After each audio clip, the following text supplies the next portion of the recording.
ឆាវប្រឹងប្រែងពេញមួយជីវិតបង្កើតបានត្រឹមតែនគរដែលមានអាយុខ្លីមួយប៉ុណ្ណោះរាជវង្សឆាវអួយដែលបង្កើតឡើងដោយត្រកូលឆាវនៅក្នុងសម័យសាមកុកមានអាយុកាល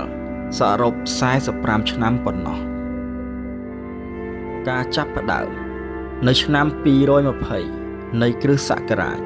បន្ទាប់ពីលោកឆាវទទួលមរណភាពទៅកូនប្រុសរបស់លោកគឺឆាវភីបានបង្ខំឲ្យអធិរាជចុងក្រោយនៃរាជវង្សហានចុះចេញពីតំណែងហើយប្រកាសខ្លួនជាអធិរាជនិងបង្កើតរាជវង្សថ្មីមួយគឺរាជវង្សអួយឬរាជវង្សវៃ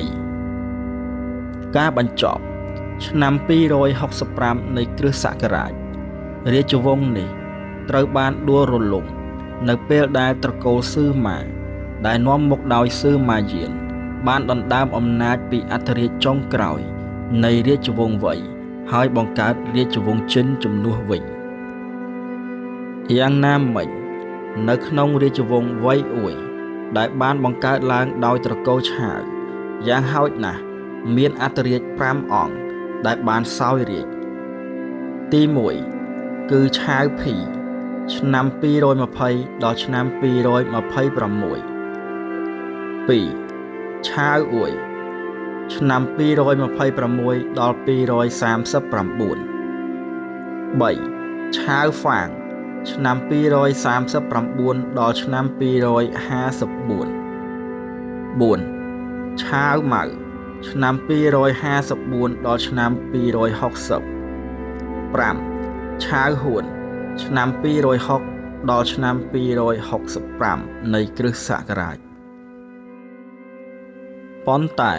ទោះបីជារាជវង្សនេះមានអាយុកាលផ្លូវការ